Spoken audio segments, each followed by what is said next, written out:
the Green Hornet.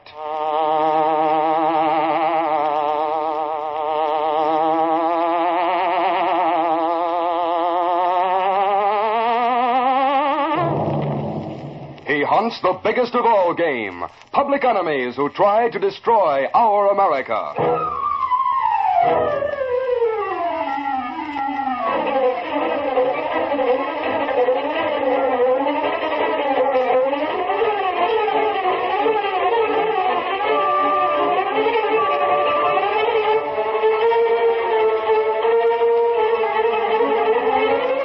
With his faithful valet Kato, Britt Reid, daring young publisher, matches wits with the Underworld, risking his life that criminals and racketeers within the law may feel its weight by the sting of the Green Hornet.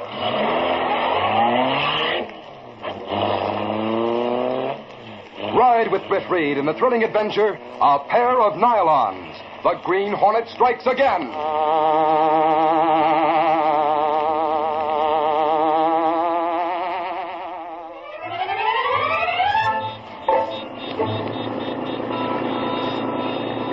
Michael Axford, reporter on the Daily Sentinel, sat stiffly behind the wheel of his old car as he drove along through the heavy downtown traffic on his way to the Sentinel building, when suddenly... Suffering snakes. Something must have happened. Look at that crowd. I'll get out and see what it's all about. All right, ladies. Up on the curb there. Come on now. That means over here you're blocking traffic. Hey, officer. What happened here? Hey, big boy, stop your shoving, will you? Lady, I'm not shoving. And I have as much right here as you. Hey, girls, look who's in the line. What a sight he'll be in a pair of nylons. Holy crows, that's what it's all about? What do you think it was, expert? A front page story for the Sentinel? Wait till I tell the boys you were lined up to buy nylons. Oh, is that so now? Well, just to show you, I'll stay right in this line till I do get to buy a pair. Now, what do you think of that?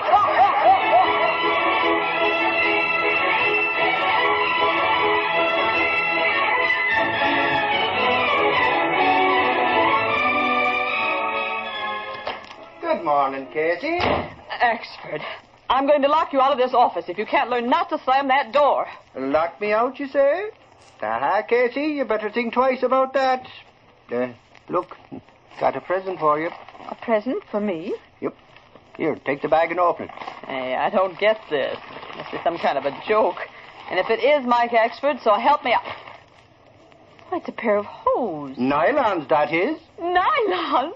Oh, Axford, that's wonderful. Sure, I thought you'd like him. Believe me, Casey, I stood in line with a bunch of crazy women just to get them for you. Oh, but why did you do that for me, Michael? Oh, after all... Well, no, I was coming to work this morning. I spotted a big line of women pushing and shoving to get some nylons. So I says to myself, I'll surprise Casey and get her a pair. So there they are. They're the best, too. Cost top price. That they did. It was sweet of you to do it, Michael, and I do appreciate it. But I still want you to remember, don't... Yeah, I know. Don't slam the door when I go out. Oh.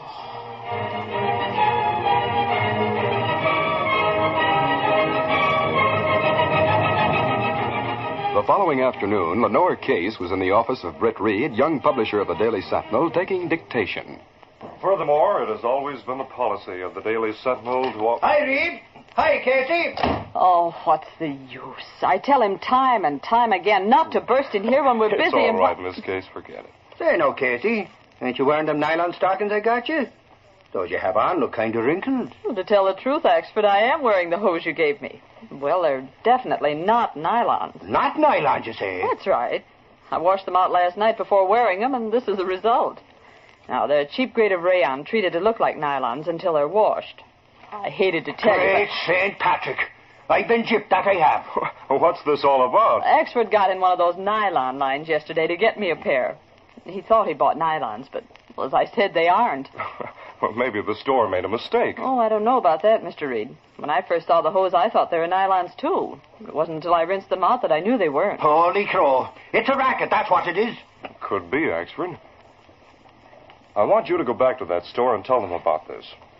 Of course, they may not know what they're really selling. I'll soon find out. Sure, and I'll go right down there now and face them down with it.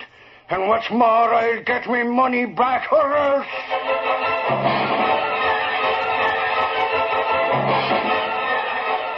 An hour later, Mike Axford hurried into the city room at the Sentinel, where Britt Reid was conferring with Gunnigan, the city editor. Reid, I've been to your office looking for you. What's up, Axford? Well, from the look on his face, I'd say he'd lost a good story to the Clarion. Oh, is that so now? Well, for your information, I'll have you know I did lose $1.85. Now you won't eat for a week, I guess.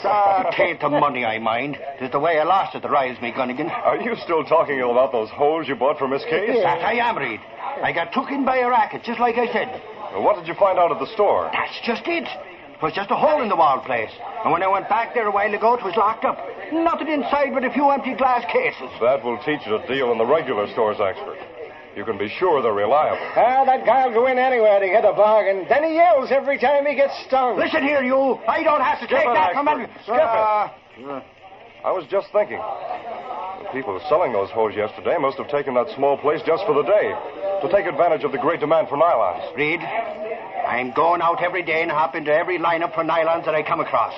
And when I meet up with the little pin-headed guy that told me them phonies, I'll have him run into cops' headquarters quick as a wink, that I will. The point-sized little shrimp. Say, maybe you'll get a good story on the racket at that, Mike. Go ahead, see if you can run him down. Go to it, Axford, and good luck.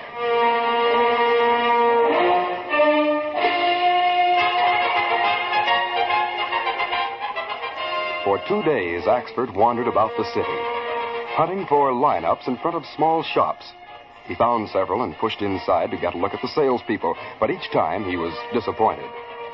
It was late afternoon of the second day that Axford shuffled along in a line that led into a very small shop, the window of which was plastered with nylon hose signs. Soon he was inside and approached the counter. Okay, mister, you're next. One pair to a customer. What's the size? I've changed my mind. I guess I don't want to buy Here's the last case, Mabel. Get rid of these and close the doors. Okay, Harry. Now move them out as fast as you can. You ain't kidding. My feet are killing me. All right, mister, if you don't want any, move on. There's others waiting, you know. I'll change my mind again. I'll take a pair. Any size will do. That's a hot one, any size, he says. Okay, mister, any size it is. First pair I laid my hands on. There you are. $1.85. Right. There it is. $1.85. Had the right change already, eh? Thanks. Next. Come on, lady, it's your turn. Now I'll step just outside and wait till they leave. Then I'll follow them. Be time enough to call the cops when I find where they hide out. I'll get them this time.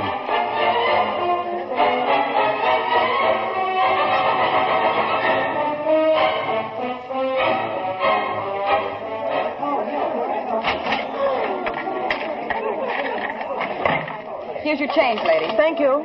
Well, Harry, that's the last one. Good. Sorry, everybody. That's all we have. Outside, everybody. Hey, I've been standing here for 2 hours. Sorry, we don't have any more. We can't sell them to you. You'll have to go now. We're closing up. I'm sorry. That's all. Hurry up, Harry. Let's get out of here. Yeah, get the dough out of the register. Come here, Mabel. What's the matter? Look, out there, that fat, dopey-looking guy. Yeah, he's dopey, all right. He's the guy bought a pair and said any size would do. So that's the guy, huh? I don't like the way he's hanging around outside. Looks like a flatfoot to me. Gee, Harry, do you think he's wise? Must be, or he wouldn't have bought the hose the way he did and hang around. Hey, no, I just remembered, Harry. What? Well, first he said he didn't want any. Then when you came back with that last box, he stared at you funny-like and said he would take a pair. Besides, he had the right change in his hand, $1.85. Yeah, he's got a line on us all right. Harry, what are we going to do? Take it easy, kid. We'll have to work fast, but I have a plan. What is it? You slip out the back. Get the car and bring it to the curb out front, see? I'll go out the front way here. Then what? Just leave the rest to me, Mabel. I'll take care of the nosy flatfoot, but good.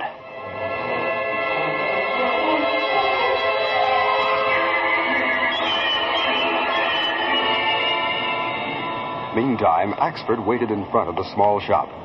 Finally, out of the corner of his eye, he saw the man coming out the front door. Axford turned and stared into the window of a nearby store.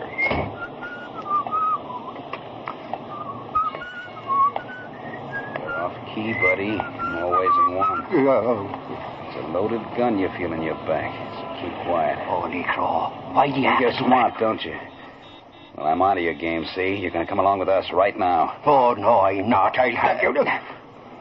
Careful, flatfoot. Hey, you knocked me hat off. Let me get my hat.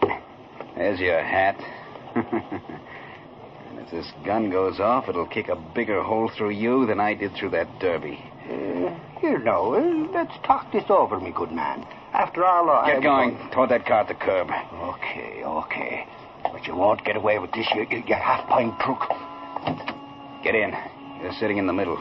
This gun will be right in your side. Come on, fat boy. Snuggle up and enjoy the ride. Fresh games get my goat. When you're one of them. Shut up, you. Okay, Mabel, get going. And fast.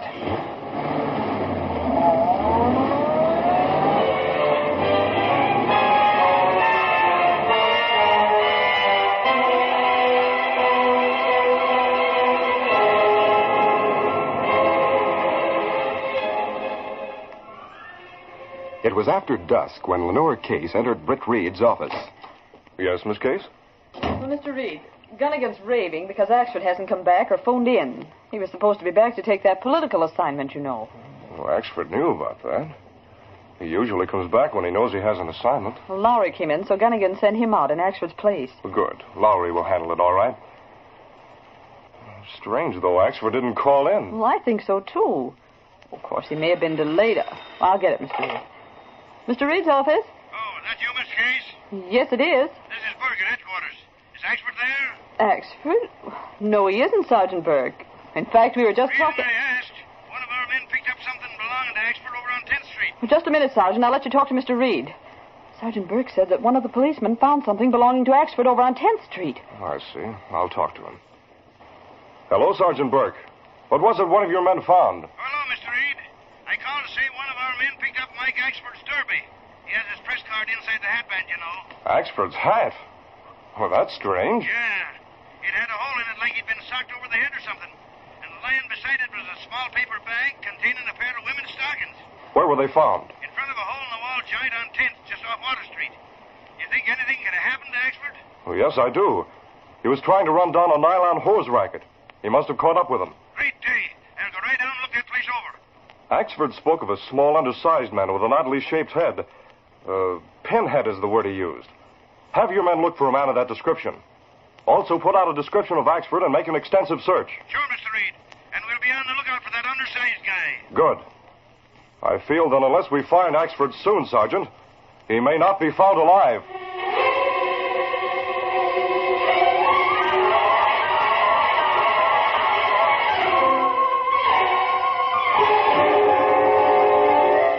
We'll continue our Green Hornet adventure in just a moment. Britt Reid was visibly shaken as he put down the phone after talking to Sergeant Burke. For a moment, he sat staring at his desk. Then Lenore Case broke the tense silence. Mr. Reid, do you really feel that way about Axford? What do you mean? You just told Sergeant Burke that you felt Axford must be found soon. If he's to be found alive. I'm afraid Axford's in great danger, Miss Case. If he's in the hands of crooks running that nylon hose racket. Sergeant Burke says the police found Axford's derby lying beside a package containing a pair of hose. The derby was crushed in when they found it. Oh, well, that sounds as though he might have been hit on the head. Oh, I wish I'd never told him about the hose he gave me. Then he wouldn't have gone hunting for those racketeers. You did the right thing, so don't be upset about it. I'm going home. Keep me posted if you hear anything from police headquarters. Yes, sir.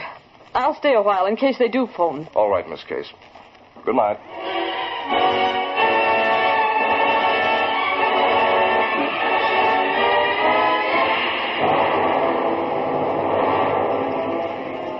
Britt Reid went to his apartment where Kato, his faithful Filipino valet, and the only person knowing his identity as the Green Hornet, was waiting. The two men discussed Axford's disappearance. Will you go to a place on 10th Street to look for a clue, Mr. Britt? No, Kato. The police are working on the case. They'll find any clue that they might have left. I told Burke how Axford described the men they're hunting for. They may turn up something. Well, what we do? We'll wait till I get some word from headquarters. If they fail in the search, then the Green Hornet will have something to think. I hope we hear from the police soon.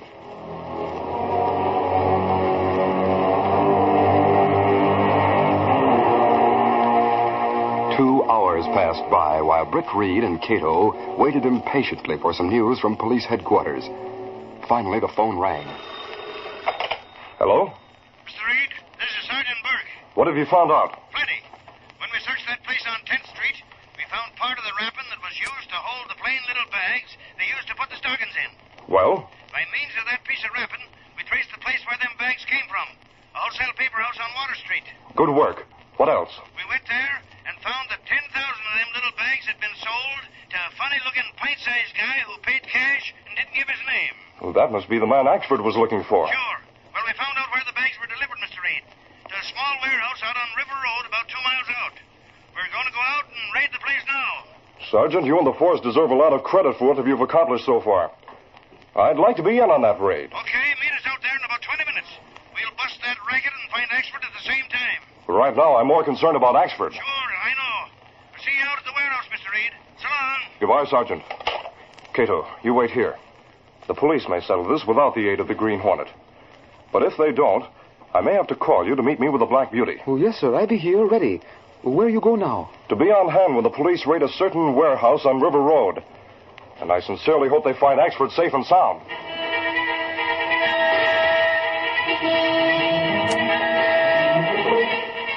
Britt Reid took his regular car and drove out River Road until he came to the warehouse Sergeant Burke had mentioned. He parked a short distance back, and within a few minutes, 2 police squad cars drew to a stop behind him. That you, Mr. Reid? Yes, Sergeant. We're going to move in on them right now. Good. I'll come along. You stay behind in case there's any shooting. You're not used to mixing up with crooks like we are. Well, I'll be careful. All right, boys. Let's close in. All right. Ain't a very big place. I can see light shining through the cracks in the shutters. Have your guns ready, all of you. All right. Take it easy now. Here's the door. Just an old wooden one. It'll be easy to bust in if it's locked. When I give the word, we'll bust right in. We're ready, Sarge. Okay. Now! Get him up, all of you! Mr. Cops. 3 of you, huh? You can't catch cover. That's enough out of you. Boys, take them other 2 to headquarters. Cassidy, you stay here with me while I ask this mug a few questions. Right. Got nothing on us. Oh, yeah? Look at all them bags stacked there. And I'll bet those cartons on the other side contain ladies' stockings. Bring them all over here, Cassidy. Okay, Sarge. That still don't say you got anything on us. Here's one of the cartons. See what's in it. Yeah. Stockings, just like you said. Sure. Phony nylons are in this, my guess. We'll test them at headquarters. So what? Maybe they are phony, but that don't say... Shut up, you. Where's that half-pint guy who runs this racket? Never heard of him. I just work here, and the other 2 are new helpers, see? So you can't get any information. Look, you, I got plenty to ask you, and I'm staying right here to get the answers. Well, Sergeant Burke. Oh, Mr. Reid. Well, we got the 3 that were here, but it's easy to see the one we want ain't around. Well, I know. I think I'll go on back to town now. I'll meet you at headquarters later. Have to give the news to the paper. Sure, okay, Mr. Reid. I'll do a little drilling on this mug, then we'll take him to headquarters. See you later. Yes, Sergeant. I'll see you later.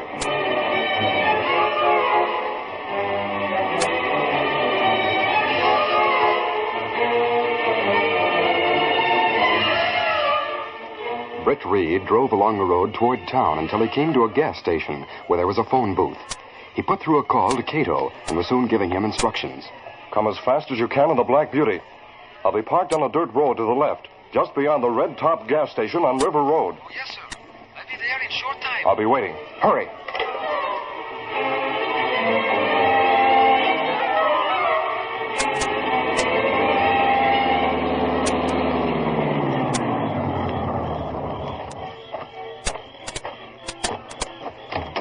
You made good time, Kato. Where are your car, Mr. Britt? I headed back along this dirt road. While you drive me out to the old warehouse on River Road, I'll put on the Hornet disguise. Get going. We haven't much time.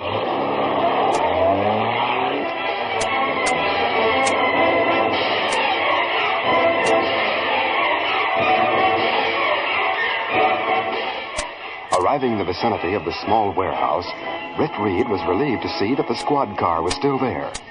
He and Kato parked the Black Beauty in the shadows a short distance behind.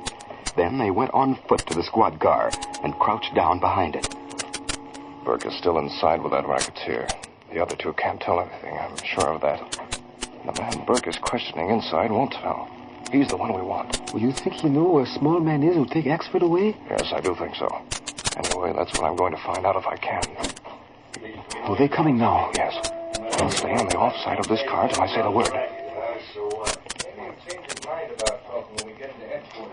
Says you cover, I know my rights. I'll get in under the wheel, Cassidy. You put that mug in the middle. Watch him now. This is it. Come on.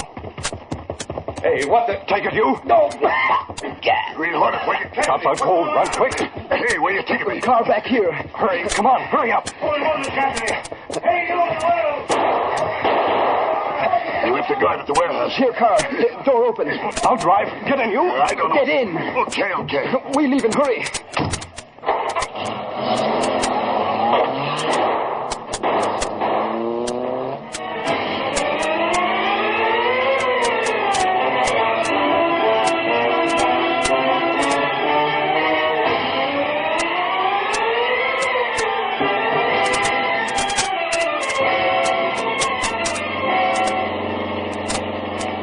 Maybe you'll tell me why you stuck your neck out to help me get away from the cops.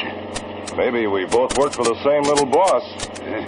And maybe I had a date to meet him at the warehouse in about half hour from now. Yeah, maybe so.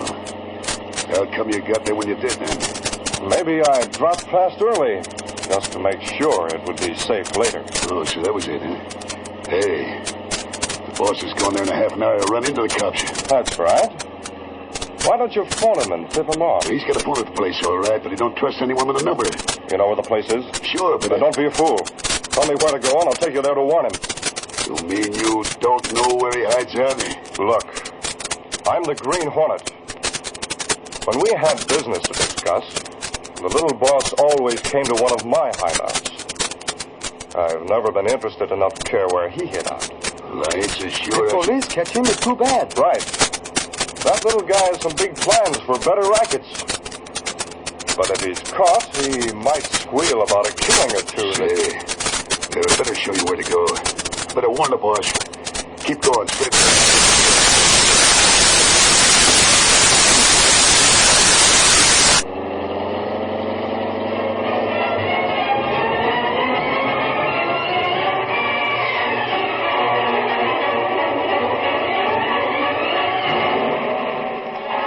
In a room of a small farmhouse set back from the main road, the short man, Harry, and the girl, Mabel, were talking, while Axford, bound hand and foot, watched them from a nearby cot.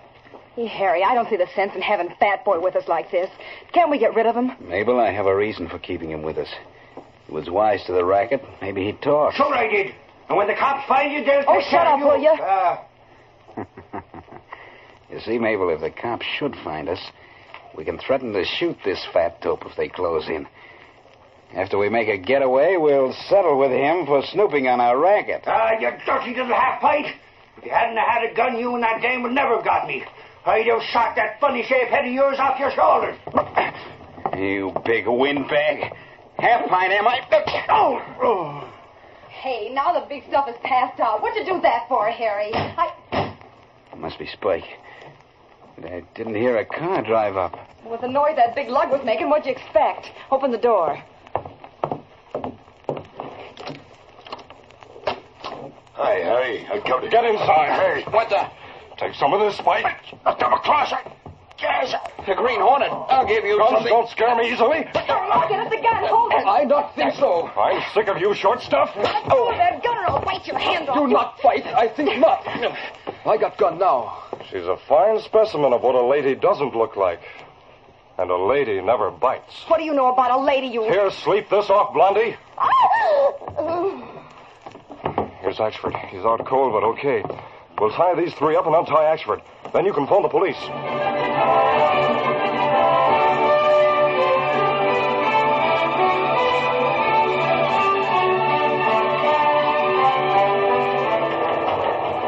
Later that night at police headquarters... And then, believe it or not, I got real sore. Busted the cards that bound me and wiped up the floor with the big guy in half-pint. And the girl fainted from fright. Is that so, Mike? Funny you waited all that time to get real sore, huh, Mr. Reid? It's amazing to me how he did it. Amazing is right. Especially since he forgets we found the Hornet seals on the foreheads of both them racketeers. Oh, them? That's funny now. I just can't for the life of me figure out how those seals got there. Maybe you suffered a slight touch of amnesia. Huh? Stop kidding, Reid. The truth is I've suffered because of a pair of nylons. Now ain't that something?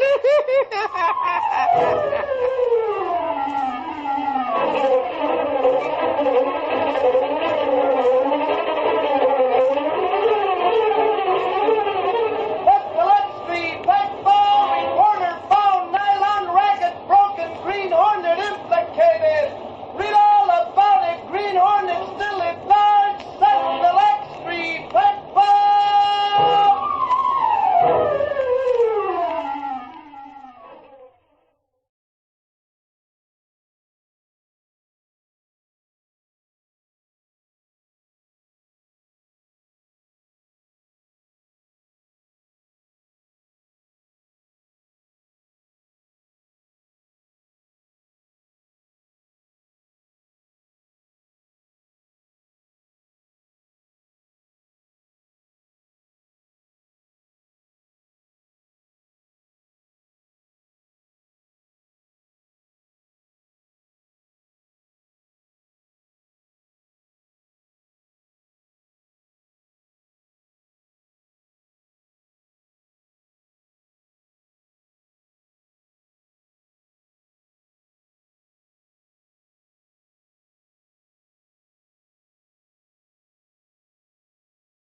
Honey, did you get it, Clicker? And how? Thanks, Jennings. You saved us the trouble.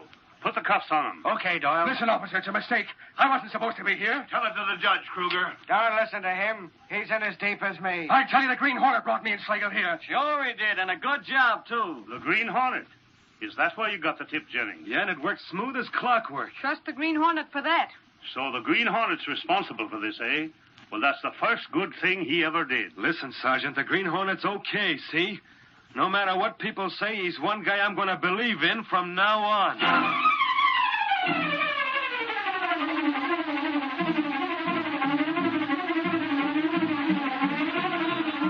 Sentinel XP, Sentinel! Hornet smashes gasoline racket!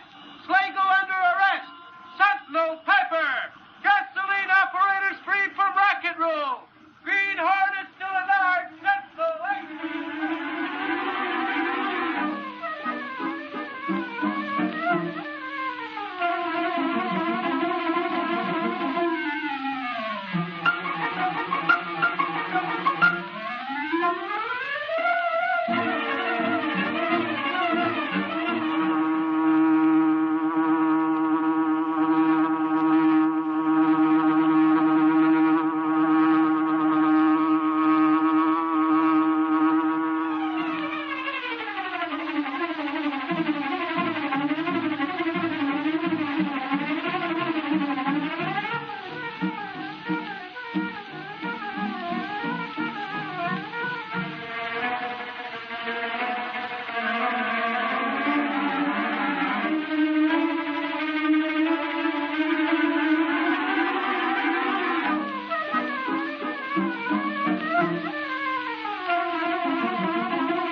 The story you have just heard is a copyrighted feature of the Green Hornet Incorporated.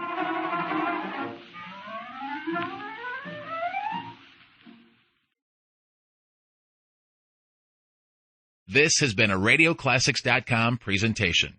Programs are copyright their respective owners. All rights reserved.